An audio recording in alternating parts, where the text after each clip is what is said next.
This podcast is part of the Batman Universe Podcast Network, hosted by the BatmanUniverse.net. Check out everything related to Batman and the entire Bat family at the BatmanUniverse.net, including news and original content related to comics, movies, television, merchandise, video games, and more. Also, check out some of the other unique podcasts that TBU has to offer. Consider supporting this podcast by becoming a patron on Patreon. Even $1 can go a long way in supporting this content that you enjoy. Look for a link over at thebatmanuniverse.net to offer your support now. And now, on with the show.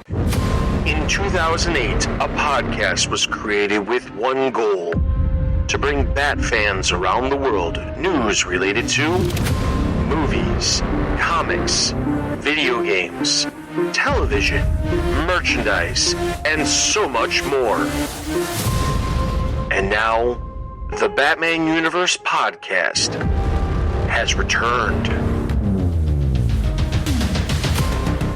Hello everyone and welcome to the latest episode of the TBU Podcast. I'm Dustin and joining me today is BJ and Otto, and today we have a special topic. But before we get started, we have to address a couple of mistakes that I've had in the last couple episodes. Well, specifically the last episode. It turns out, if you listen to our previous episode, we talked about fast food and Batman films, and in the midst of talking about a lot of those, when we got to Batman and Robin, I said that we couldn't find anything except for when it came to Kellogg's promotion for Pop-Tarts and cereal and things like that. And it was brought to my attention through a comment on YouTube from Jalen, who said, quick correction, Batman and Robin did have a fast food tie-in with Taco Bell. They had collector's cups and a peel-off game where you had to unmask Bruce Wayne for a grand prize. Completely unaware of this. I did remember there was a comment on Instagram that was sent over to us, specifically talking about how they still had a light up bat signal toy from Taco Bell from the 90s, and they attributed it to Batman and Robin, but I knew that wasn't from Batman and Robin. It was actually from the new Batman and Robin Adventures, the animated series at the time. But I have to point out, when I did the research, I did not come across the Taco Bell Batman and Robin, which is weird because I came across so many odd things, and I did not see any mention of the Taco Bell one. But as soon as I looked it up and said Batman and Robin Taco Bell, it immediately popped up. There was cups for not only Batman, Robin, and Batgirl, but also Poison Ivy and Mr. Freeze. And conveniently, there was a little pull piece that you pulled off the cups, and there was a big face of George Clooney underneath or on top of the piece that you're pulling off. So it's kind of cool. Was unaware of that, so I wanted to just correct that mistake that I had in the last episode. That's on me because I did the research for it and I did not find that specific one. That said, it was also because of the animated series one. I'm pretty sure I mentioned this while I was listening back to the episode at the beginning. I don't think I correctly made a mention that we were specifically focusing on the Batman films and fast food and food promotions. I think I just said fast food and food promotions, which we were specifically just focusing on the films, which obviously the title and description focused on for the last episode. But we have every intention of going back in the future when we don't have a Batman movie coming out in a couple of weeks. We have every intention of going back and looking at some of the other promotions that have included Batman over the years when it comes to fast food and other food tie-ins and things like that in the future. So I know that episode kind of got more feedback than some of our other episodes more recently, so I wanted to address that stuff right away before we get into it. Now, today we're talking about something that's a little bit more timely. As you're listening to this episode is releasing within a week of Valentine's Day here in the United States. Personally, I don't think Valentine's Day is a worthwhile holiday, even though I am happily married for 15 plus years. This is not something I'm trying to state. Don't celebrate Valentine's Day. Everybody has a different opinion. My wife is the same boat as me, and Valentine's Day is remotely nothing special in our house. So I'm not saying that, but I know that there's plenty of people out there that celebrate Valentine's Day, and February is a time of the year where a lot of people start, I guess, getting serious or thinking about relationships and things like that. So we thought to ourselves, what a better way to talk about relationships when it comes to Batman than focusing on some of the good, the bad, and let's be honest, some of the ugly relationships that we've seen with when it comes to the Batman universe. So I am going to hand the reins over to Otto, who's going to kind of lead our conversation today, because we've got a bunch of different topics talking about relationships. And while we're not specifically going to talk about every single relationship that has ever occurred, like I said, we're going to talk about the good, the bad, and the ugly, and we'll leave a lot of the history of relationships and that for maybe another episode down the line. So I'll take it away. Yeah, so before I dive into it, I just want to say, Dustin, I think I speak for myself and a lot of the listeners when I say you're very lucky that it's not a big deal in your house. Yeah, I am.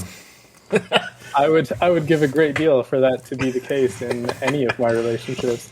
But that being said, I think while we may not be passionate about the holiday, I think we are very passionate about Batman, and part of that is the Batman universe, and part of that is the relationships that these characters have.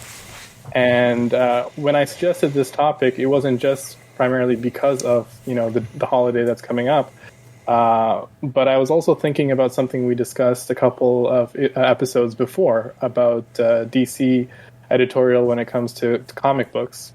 And part of that, I think, is connected to a larger discussion that we've had on the Discord server many times with different people about how a lot of these characters, specifically within Gotham City in the Bat family, never seem to get a happy sort of relationship. They're never able to sustain one for a long period of time. And many people have speculated that that's maybe because they don't think that there's any new stories to tell if the hero is happy or whatever. I personally disagree. I don't think that life ends. I think there's a whole host of new stories in different directions you can go in with these characters. And as comics have evolved and they've tried to inject more maturity into these stories and characters, I think it's important that they not be two-dimensional characters, so to speak, that they are actually fully realized human beings in that sense. And part of that is, having real relationships, whether it's romantic or family. And Batman, especially as a character, he's someone who lost his family. And I think he, over the years, has done his best to sort of rebuild that. I remember watching a documentary at one point, and, I think it was some writer who was remarking that it was interesting that, Batman typically has never really had like a female peer in his life for a long period of time. And, there's some truth to that. I mean, I think there are certain characters that have come and gone over the years, but it would be interesting to see that dynamic and to see that. And so for me, reading comics at this stage in my life, I'm 28 years old now. And so I'm getting to the age where like I'm kind of thinking about things a little more seriously in that sense. And so when I was going through the last Batman run by Tom King, and Tom King's stories typically have they really deal with relationships in a serious way. And so I think for myself as a young man going through that and thinking about that, it really appealed to me. What sort of thinking about it in a serious way, and like what sort of partner do you want to have? Well, what kind of things are you thinking about at that point? And so for Batman to go through that whole character arc with Catwoman, and let's leave out the ending. I think we've talked about that enough. But just the journey there over the different issues, I think there's so much there that was really, I think, spectacular, that brought out a different side of the character, and that I think I would like to see more of. I know it's not very popular with a lot of people, and I personally don't want to see every issue have that, because it is Batman after all. We're here for action, we're here for detective work. That's primarily what it's about. But I think that other side is also an important aspect to the character. So I do want to mention that for me, I think Bruce and Selena is like the what do they say in the community, the OTP, one true pair. I think that's the one for me. That he's got to lock that down long term. But as far as in other mediums, because Batman has had relationships with Talia, with Vicky Vale, you name it, like Zatanna.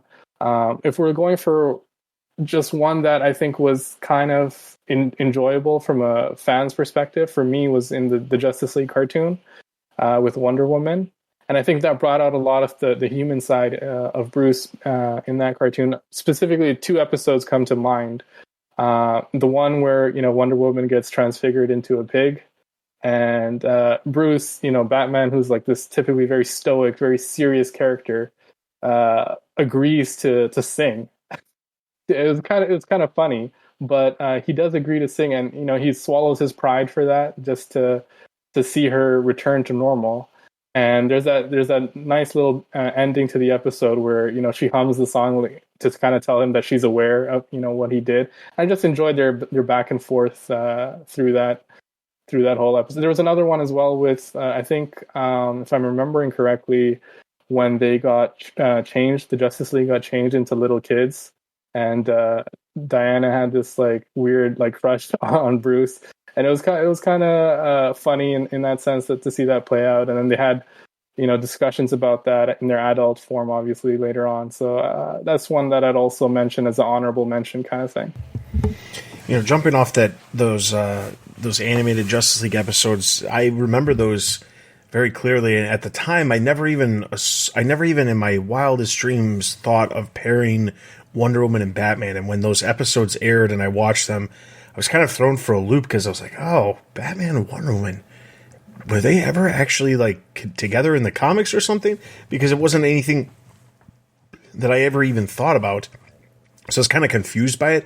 But in the context of the show, I think it works because the show does focus on so many other characters and focuses on the larger roster of heroes and villains that are outside of just the normal characters that you typically come to know just from knowing DC Comics and things like that. There's so many other characters that showed up.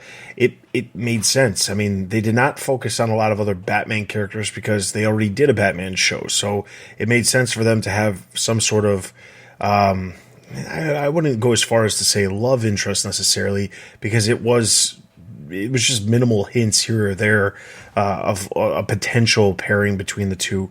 Going off of your Bruce and Selena as your one true pair, my one true pair is absolutely Dick and Barbara. I am Team Barbara all the way. Starfire, just stay away. That's my mindset with that. Obviously, there was a place in time for Starfire when it came to the Teen Titans and Nightwing being such prominent member of that team. But when we stick strictly to the Batman universe, Barbara and Dick are kind of the pair that I always want to see together. When you see the little hints that we went so long without any sort of realization that was a real thing. And now you get these little hints that like they're getting closer and you're just waiting for them to get closer and closer because you really like, I think a lot of fans see those two together, and that's how it is. And even if you're not a fan of the comics and you've seen the animated shows, you know that there's a connection from the animated series between those characters, and there's other animated series that those two have had, the back and forth, even going back to like The Batman, where Batgirl was introduced before Dick Grayson. There was still that like childish banter between the two of them that would eventually lead to something. So I've always appreciated that relationship, and I honestly, if there was one pairing within the Batman universe that I really would want to see a future for, it would be those two. But it feels like you were saying, there is like this weird mandate not to have happy, characters have a happy ending.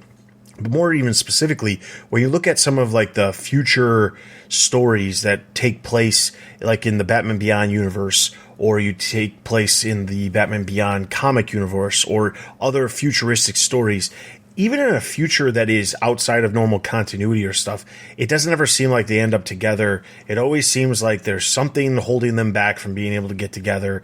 And that always just, to me, that is more annoying than anything else, because even in the out of continuity where you could basically do whatever you want, somehow there's still this like this thing to the side where it's like, nope, they can't do that. We're not doing that. Nope, don't even acknowledge it. And that just is so annoying. So to see it, at least right now, currently with Tom Taylor's run on Nightwing, Barbara kind of playing a supporting role in that series, even though she has the series of Batgirls and she's popping up in other titles. I appreciate the fact that they're building that potential relationship and in some ways building it not from the ground zero, because they're acknowledging that something has existed, even though at least in the last decade the comics have not really portrayed that very well. There's been mentions here or there, but for the most part those two have not been together since before the New 52.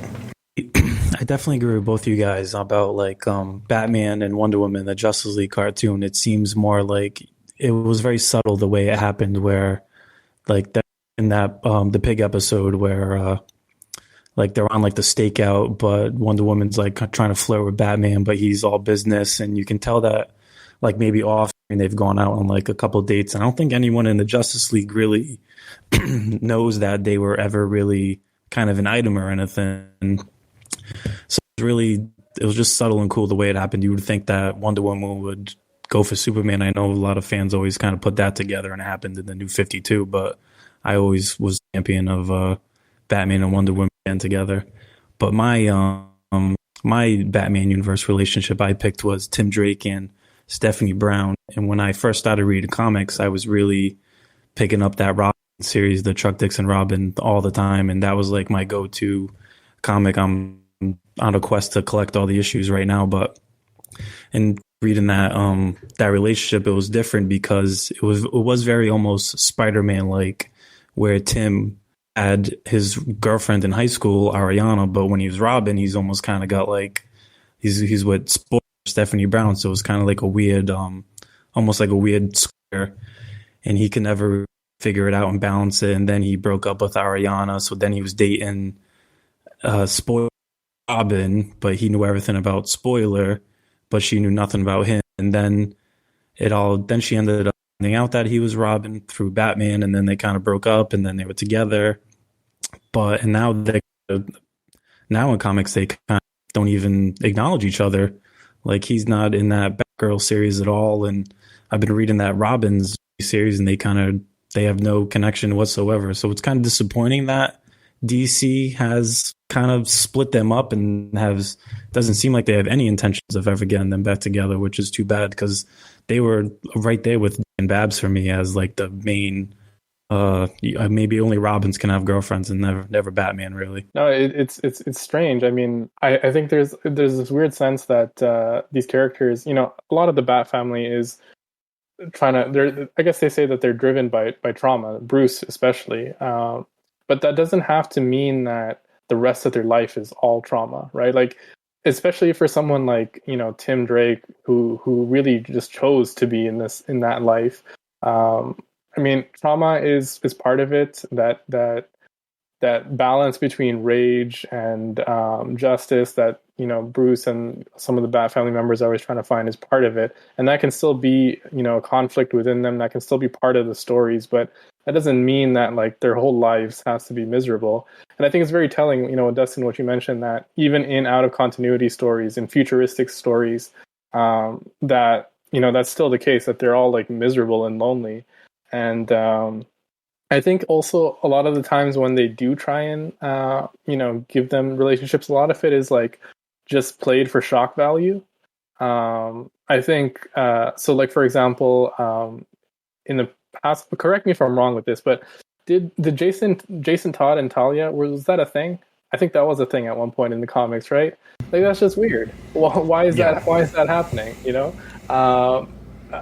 Barbara in Three Jokers recently, the comic, Barbara and what's his name, Jason Todd, had a little moment. That's also weird. So that also happened in Batman and Robin Eternal. There was hint where Jason was like asking Barbara, "So are you and Dick not together anymore?" And she was like, "Yeah, kind of. No, we're not really together." And he was like, "Oh, okay, cool." And they somehow like implied that somehow the two of them could go have their own thing, and I was like, come on.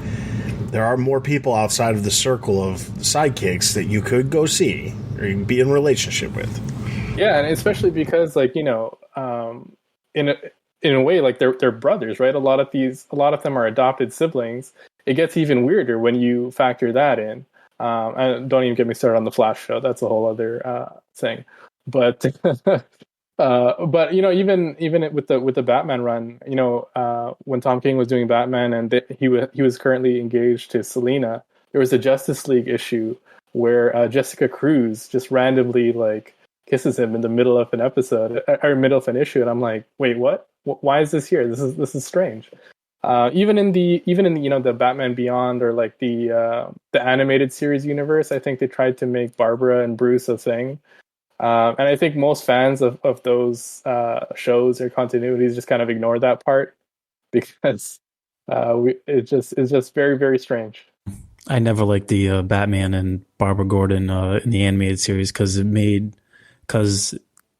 she's the daughter of Commissioner Gordon. Commissioner Gordon's like his best friend, so it really was creepy on all sorts of levels. What makes it even worse is there's that episode where Gordon finds out Barbara dies. Gordon finds out that Bruce Wayne's known this entire time who Barbara, that Barbara Gordon is, his daughter was Batgirl, and how could he have hidden that from him and all of that, and they storm. And it was a whole ruse. It was like a nightmare dream sequence, but it makes it even weirder that somehow Gordon got so upset that he was just hiding the fact that he knew that his daughter was that. But to have Batman have a relationship with his daughter, that's a whole different step. I mean, that's...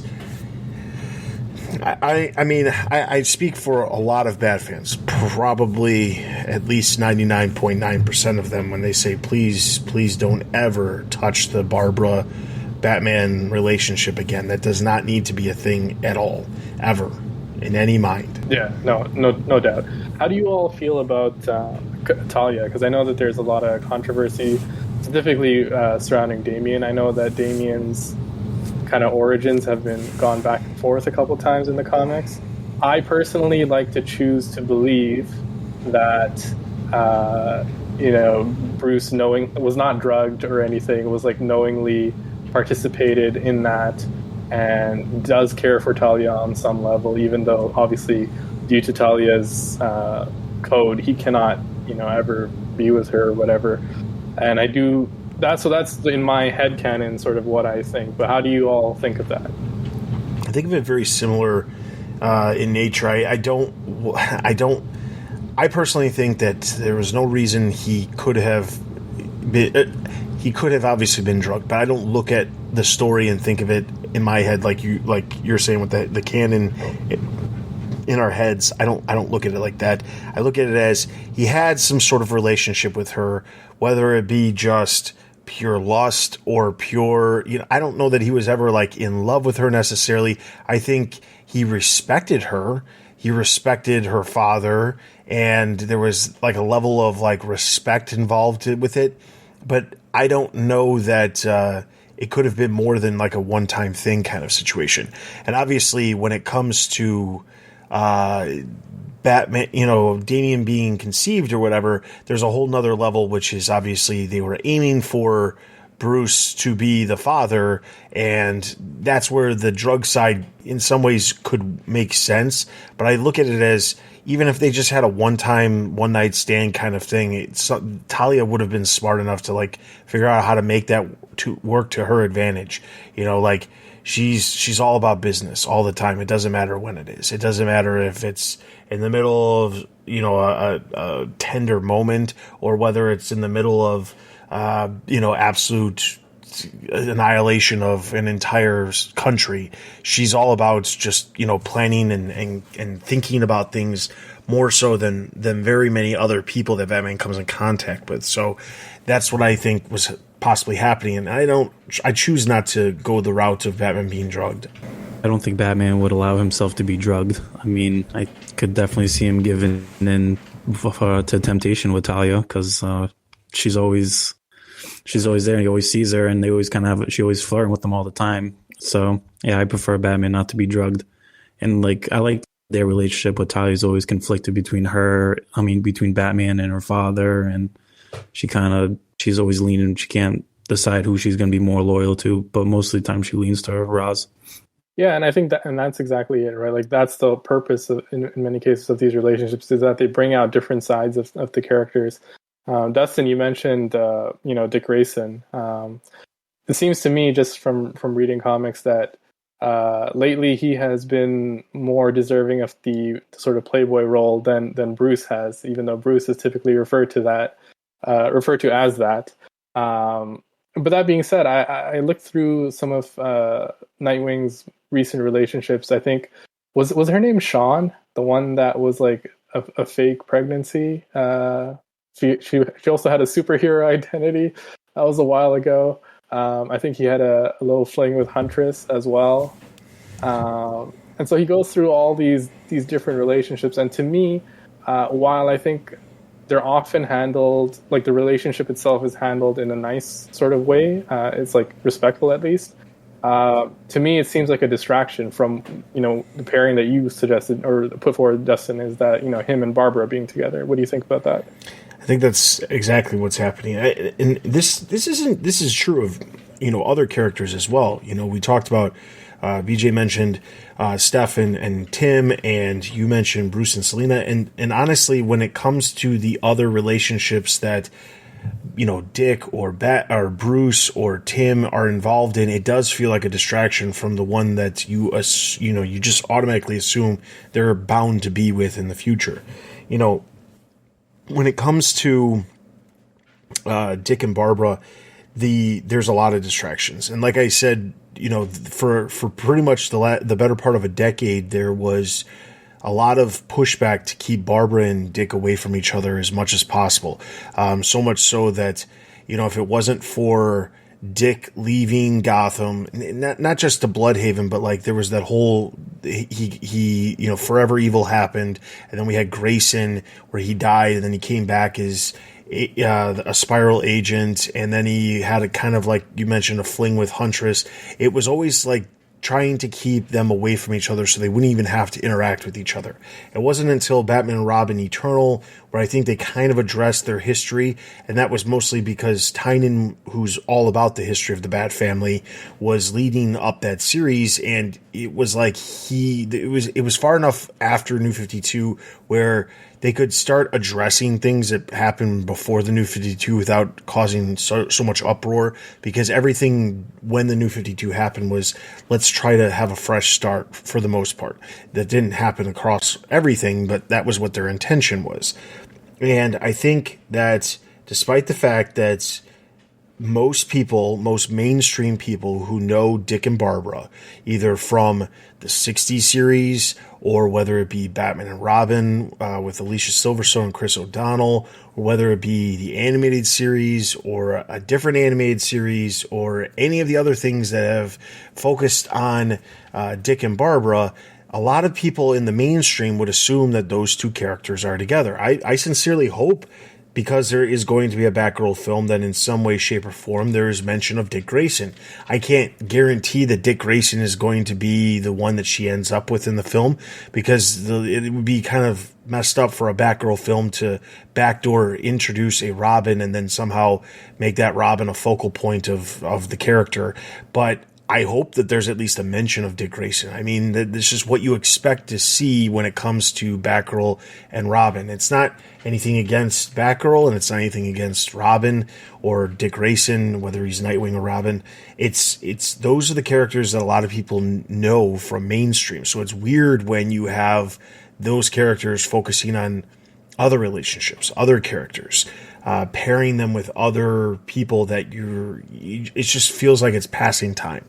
If I was a writer and I was told, no, you can't pair Dick and Barbara, but you can pair them with whoever else you want, I would say I'd rather not pair them with anybody. I'd rather them just be upset about or have some reason why they don't want to be in a relationship rather than be in a relationship with not the one that I believe they should be with. I'm on about Dick and Babs. I have a comic from it's like a Nightwing Secret Files issue, and there's a short story in it where Barbara's like asking Dick about like all the women like in his life and like who's the first one that like ever made his heart like skip a beat, and like she's going through list Starfire, Donna Troy, Huntress, and he says no, and then she's like, he get at the end, and she's like she goes Batgirl, and she's like the new Batgirl made her heart skip a beat, and he's like, no, not the new one, and meaning like it was Babs at the end. So it's always been like a sweet little issue moment between Dick and Barbara. I don't know if you guys have ever read that. I have. I have not read that, but it sounds very interesting. I should probably check it out. But as you know, you were talking about Dustin about introducing Robin or Nightwing to the new Batgirl movie. Isn't that kind of what they're doing? I think they released an image of like a mural, graffiti mural from that sort of universe, and then there is a Robin there. So I think maybe they are sort of hinting at that. We'll have to see how that actually goes, but perhaps they are going to introduce Robin that way. Regarding Starfire, I've always you brought up Starfire, and it reminded me of another really weird thing from the New 52, which was that Starfire apparently forgot Dick Grayson, despite the fact that they were just recently together. But Jason remembered, and knowing that was someone that his brother had a meaningful relationship with, was just cool with himself, helping himself to a relationship with her. And then, I mean, obviously, again, I'm not saying she can't do what she wants, but it is weird from Jason's perspective, I think, that he would do that, even though, Dick had such a meaningful relationship with her, even though it wasn't Barbara. I mean, let's just say it how it is. Jason likes sloppy seconds, I guess. Guy can't get a girl on his own. Yeah. It just takes the people that Dick doesn't want to deal with, I guess. I don't know. All right, so with that is going to wrap up our discussions of relationships within the Batman universe. While you're listening to this episode, Stella over at the Batgirl to Oracle, which is one of our sister podcasts on the website, she has released her shipper spotlight for the year. She does this every time in February, and you can go back and listen to some of her other ones. So if you want to hear more about relationships and the Batman universe, that is a good place to start.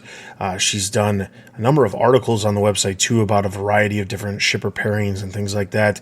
But if this is something that you're super interested in, definitely take a look at the latest episode of Batgirl to Oracle, which is out now. Outside of that, if you are interested in following along with all the other news and a ton of original content and other podcasts that we have to offer regarding movies, TV, merchandise, video games, comics, and everything else related to the Bat fandom, be sure to check out our website, thebatmanuniverse.net, for all that content. You can follow us on Twitter, Instagram, Facebook, YouTube, Discord. All of our social links can be found at the top of the page over at thebatmanuniverse.net. If you like us to if you have a suggestion for a future episode, a comment you'd like to share about one of the topics we discussed on this episode or past episodes, you can leave comments on the episode, or you can send us an email at tbu@thebatmanuniverse.net. In addition to that, if you are interested in supporting us, please take a look at our website. There's a spot towards the bottom of the page that says Support TBU. By clicking that, that'll give you a variety of different options of supporting us, including Patreon. If you do support us on Patreon, you do get early access to episodes of the podcast as well as uncut versions of them days before they actually release publicly edited. So there is that perk, but we also have a variety of other ways you can support us as well outside of Patreon. Be sure to check out the website for details on that. Outside of that, there's a lot of news regarding the Batman constantly happening. Right now, I'm running articles once a week now, kind of doing updates on all the big things that get announced. There's been a bunch of new posters that's been released. There's the Riddler theme that was released this past week. There's a lot of stuff. There's going to probably be a lot of clips coming here very soon. And actually, while you're listening to this, tickets have gone on sale. They're going on sale on February 10th for at least North America. I'm sure they're going on internationally as well for the same areas that the movie's coming out. But tickets are going on sale on February 10th. So if you're listening to this on or before February 10th, tickets are currently on sale, so get your tickets. You can also support TBU in the process by using our affiliate links for Fandango, as well as, I can't remember the other one we've got, but we'll have them posted on the website. I'll have an article posted on the website the day that tickets go on sale as well. But clips are bound to start happening. We're going to probably start seeing some of the actors and maybe even Matt Reeves be on the promotional circuit for late night shows or daytime shows and things like that, promoting the film, because this film is going to be getting a lot of publicity leading up to its release to really hype it up, because Spider-Man did really well in December, made a boatload of money, and it was really the movie that made a boatload of money since the pandemic started. So this is a big deal for Warner Brothers, and they need this film to do really, really well. And I expect it to do well, but they're going to put a lot of money into marketing and the publicity behind it. So be on the lookout for that. Also be aware of that, because there's probably going to be clips that are going to showcase things that we have yet to see in some of the trailers and things like that. So with all of that being said, thank you so much for listening to this episode of the TBU podcast. For BJ, Adel, and myself, we will see you guys next time.